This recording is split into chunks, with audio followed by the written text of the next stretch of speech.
So hi everyone, this is your lecture TA Dana, and I wanted to go over a couple terms that got brought up in lecture on Monday, October 3rd.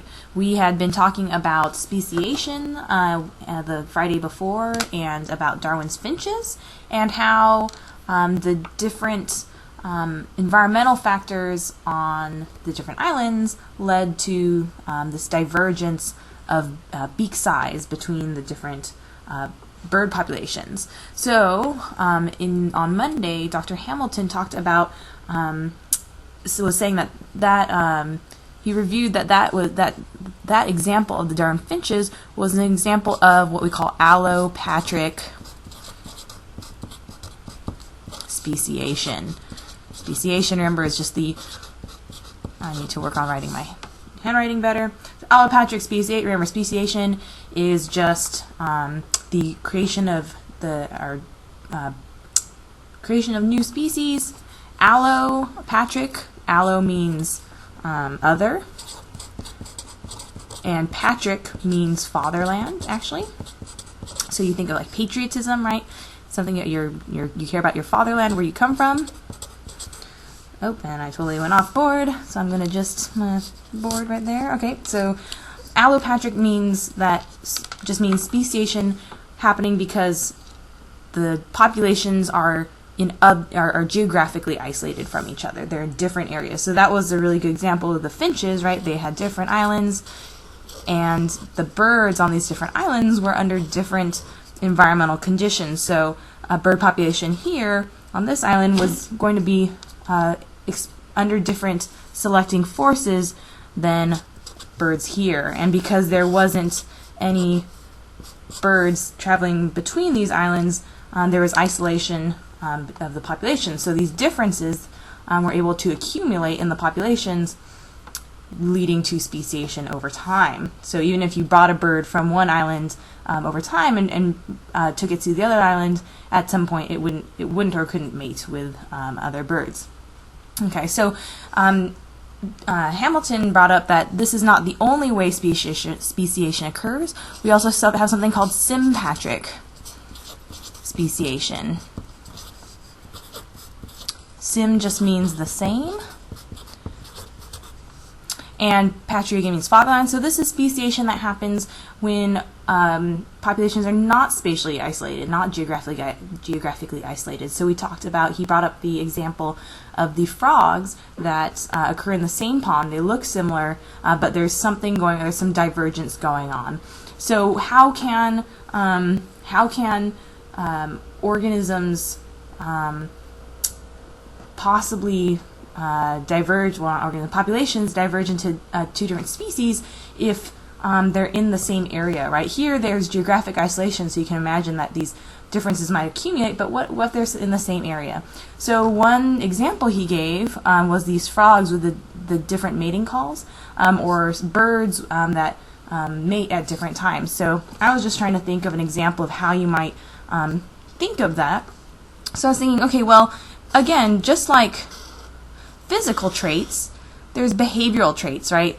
So let's take a population of frogs, and they may live in the same pond, and during the mating season, there may be some variation of when these frogs come out to mate. So let's say this is noon, and this is dusk and dawn, and this is just the number of frogs mating, right? So imagine that there's going to be, most of them may occur at noon, but there may be some variation within the time that they mate.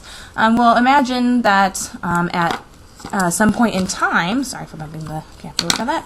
At some point in time, maybe a predator is introduced, maybe a snake.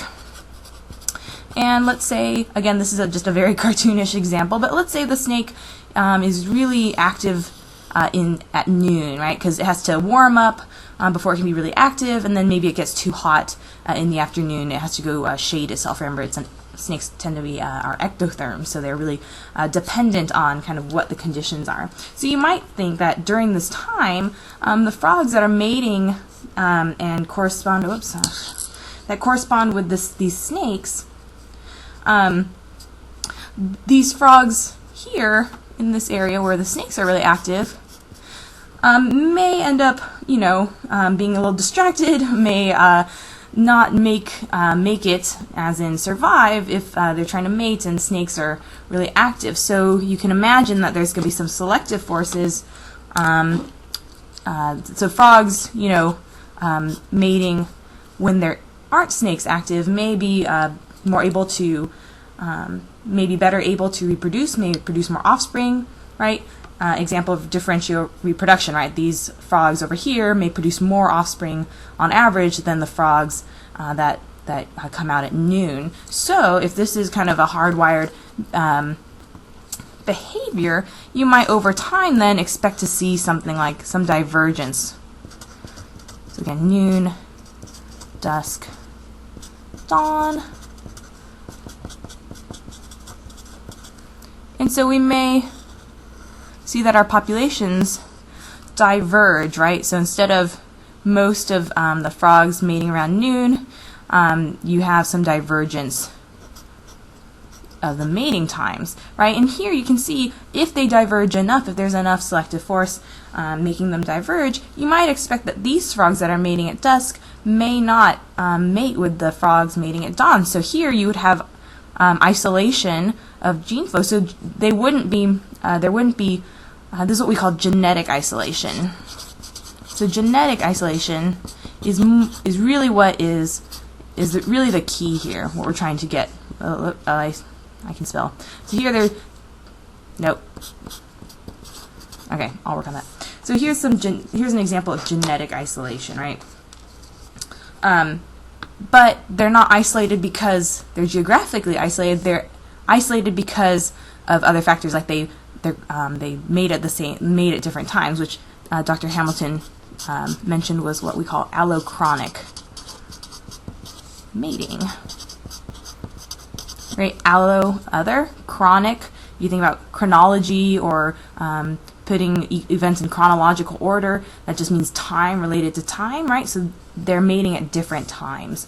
So again, knowing those words might be used, those roots might be useful. So here's an example of where there's no gene flow because these populations are geographically isolated. Here there's no gene flow because they're isolated in time, right? These frogs that are coming out at dusk are not going to be mating with these frogs going on at dawn. So if there's certain traits or maybe mutations or variations that exist in the population that come out and mate at dusk, and other traits, maybe they may be a little bit different than the population that mates at dawn, then you can imagine that over time these differences may add up to speciation because there's no gene flow mixing, even though they're geographically together, right?